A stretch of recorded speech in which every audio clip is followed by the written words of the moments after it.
and it will be a few days before we get to see these.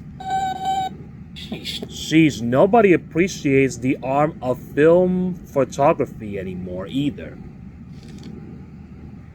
Who was Alice Ball? From Paul.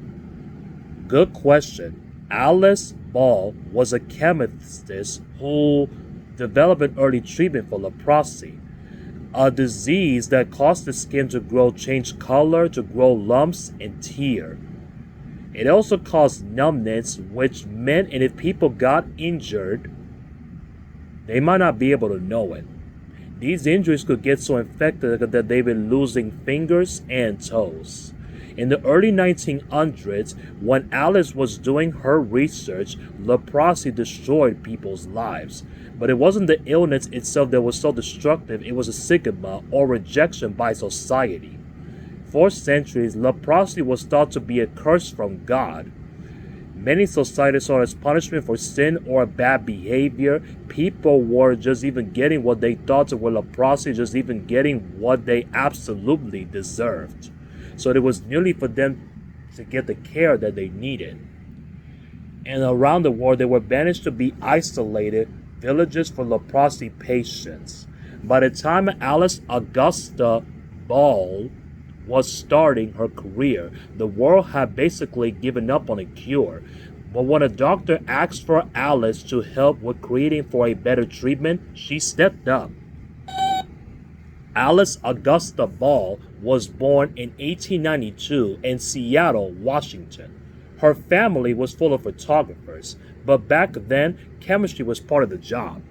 And Alice saw them capture detailed images using substances like iodine and mercury. And it was a magical introduction to the world of chemistry, and she was hooked. She went on to study how to see how chemicals can be used as medicines. Pharmaceuticals. She enrolled in the College of Hawaii and became the first woman and the first African American to earn a master's degree there. This was the early 1900s when women were discouraged from going to college and most of America was racially segregated. The black people were kept out of the schools, restaurants, and hospitals that white people use.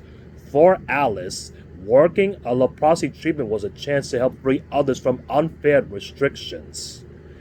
It was also a fascinating and unconquered chemistry problem.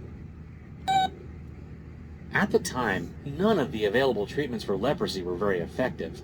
In Asia, people found that an oil from chalmugra trees brought some relief. But there were problems. Swallowing the drug caused intense nausea, so patients struggled to keep it down long enough for it to help.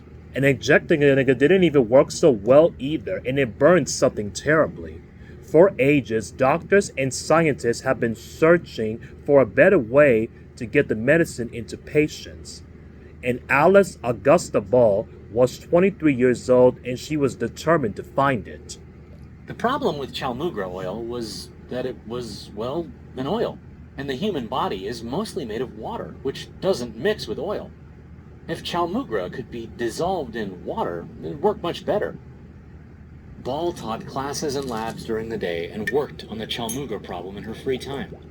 She focused on improving its ability or sociability to be dissolved. But to do that, Alice had to get rid of the part of the chemical that keeps water away and replaced it with a new part that would attract water instead. And after months of experimentation, she succeeded. Doctors began giving injections prepared using Alice's method. For the first time, many leprosy patients went to remission, and all the signs of the disease disappeared. Instead of they were getting banished, they were able to go home thanks to Alice's work. Tragically, Alice Augusta Ball never got to see that. Before her death in 1916 of a long illness shortly after her big discovery, she was only 24 years old.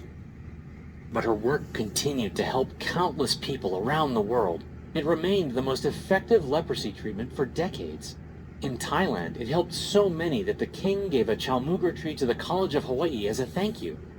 Scientists kept studying leprosy, and today it's curable. To help end the stigma, it's been renamed Hansen's disease, after the scientist who discovered its cause.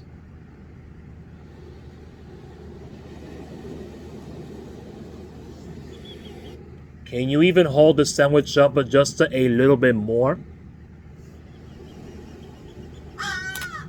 This'll be a good one. This will be a good one, alright.